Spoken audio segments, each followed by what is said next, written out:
CM DK Shivakumar ಏಕಾಂಗಿಯಾಗಿದ್ದಾರೆ. ಅಧಿಕಾರದ ಹಂಚಿಕೆಯಿಂದ ವಿಚಲಿತರಾಗಿದ್ದಾರೆಂದು ಮಾಜಿ CM ಸಂಸದ ಜಗದೀಶ್ ಶೆಟ್ಟರ್ ಹೇಳಿದರು.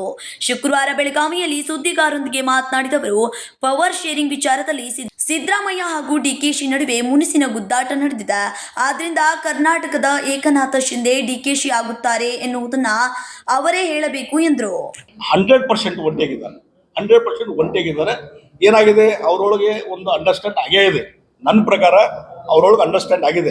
ಪವರ್ ಡಿಸ್ಟ್ರಿಬ್ಯೂಷನ್ ಸಲುವಾಗಿ, ಪವರ್ ಹಂಚಿಕೆ ಸಲುವಾಗಿ ಅದು ವೈಲೇಟ್ ಮಾಡ್ತಾ ಇದ್ದಾರೆ ಸಿದ್ದರಾಮಯ್ಯನವರು. ಹೀಗಾಗಿ ಅದನ್ನ ನೇರವಾಗಿ ಹೇಳಕ್ಕೆ ಡಿ ಕೆ ಶಿವಕುಮಾರ್ ಆಗ್ತಾ ಇಲ್ಲ, ಬೇರೆ ಬೇರೆ ರೂಪದಲ್ಲಿ ಹೇಳ್ತಾ ಇದ್ದಾರೆ. ಇನ್ನು ಕಾಂಗ್ರೆಸ್ ಅವರು ನಿರ್ಧಾರ ತಗೋಬೇಕು. ಕಾಂಗ್ರೆಸ್ ಹೈಕಮಾಂಡ್ ಇದ್ರ ಬಗ್ಗೆ ಅವ್ರು ಅದಕ್ಕೆ ಸಾಕ್ಷಿ ಇದಾರಲ್ಲ, ಅವರು ಅದು ಅವ್ರು ಬಿಟ್ಟಿದ್ದ ವಿಚಾರ.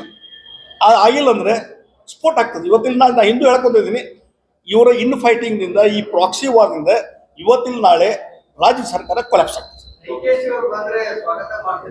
ನೋಡ್ರಿ, ಬಂದ್ರೆ ನೀ ಅನ್ನುವಂಥ ಪ್ರಶ್ನೆಗೆ ಉತ್ತರ ಇಲ್ಲ ನನ್ನ ಕಡೆಯಿಂದ. ಬಂದಾಗ ಅದಕ್ಕೆ ಅವತ್ತ ರಿಯಾಕ್ಷನ್ ಕೊಡ್ತೇನೆ. ಅವ್ರ ನಿರ್ಧಾರ ಕೈಗೊಂಡ್ರೆ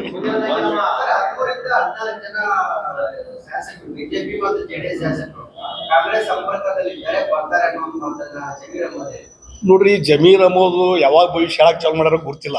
ಈಗ ಕಾಂಗ್ರೆಸ್ನಲ್ಲಿ ಡಿವೈಡ್ ಆಗಿ ಹೊರಗೆ ಬರುವಂತ ಪ್ರಯತ್ನ ನಡೆದಾಗ ಈ ಜಮೀರ್ ಅಹಮದ್ ಮಾತಿಗೆ ಏನು ವ್ಯಾಲ್ಯೂನೇ ಇಲ್ಲ.